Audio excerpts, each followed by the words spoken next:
PM Modi की appeal क्या देने वाली है बड़ी टेंशन।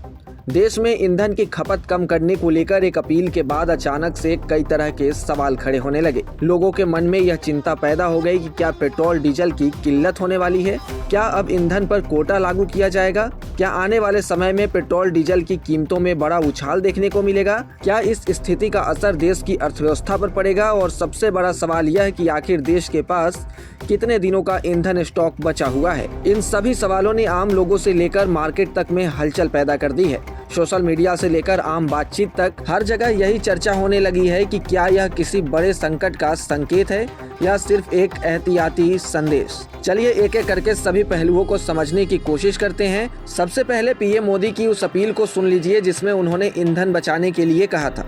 उसके बाद सभी पहलुओं को समझेंगे। पेट्रोल डीजल का उपयोग कम करें, मेट्रो का उपयोग करें, इलेक्ट्रिक बस और पब्लिक ट्रांसपोर्ट का अधिक इस्तेमाल करें, कार पुलिंग को बढ़ावा दें।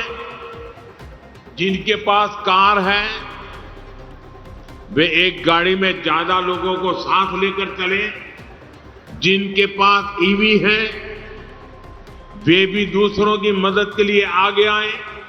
अपील के बाद खुद पीएम मोदी भी इस मुहिम में शामिल हो गए और मंगलवार को केवल 2 गाड़ियों के काफिले के साथ देखे गए।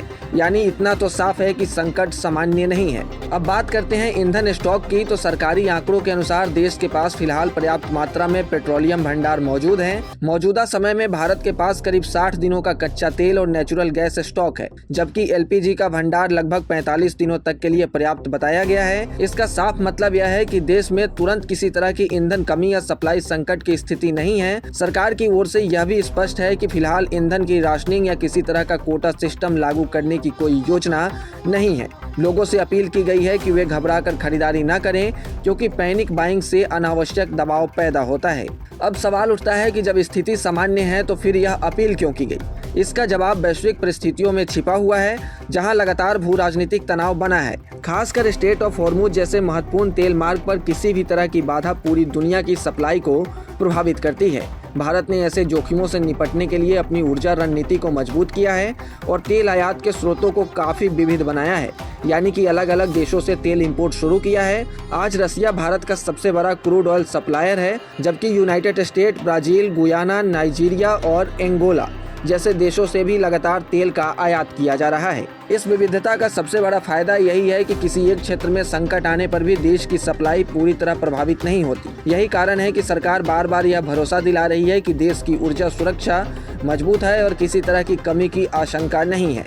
अपील इसलिए भी की गई कि तेल के कीमतों में जोरदार तेजी है, जिससे भारत को तेल की खरीद पर ज्यादा पैसा चुकाना पड़ रहा है, यानी कि डॉलर के मुकाबले रुपया भी कमजोर हो रहा है। कुल मिलाकर तस्वीर साफ है कि देश के पास पर्याप्त ईंधन स्टॉक मौजूद है, सप्लाई स्थिर है और सरकार पूरी तरह सतर्क बनी हुई है। ऐसे में लोगों से सिर्फ इतना कहा जा रहा है कि अफवाहों पर ध्यान न दें और सामान्य रूप से जितना जरूरी हो ईंधन का उतना ही उपयोग करें और कोशिश करें कि ईंधन बचाएं ताकि देश का पैसा मजबूत हो। और ऐसे ही तमाम अपडेट्स और शेयर मार्केट से जुड़ी तमाम जानकारी के लिए बने रहें गुड रिटर्न्स डिजिटल के साथ।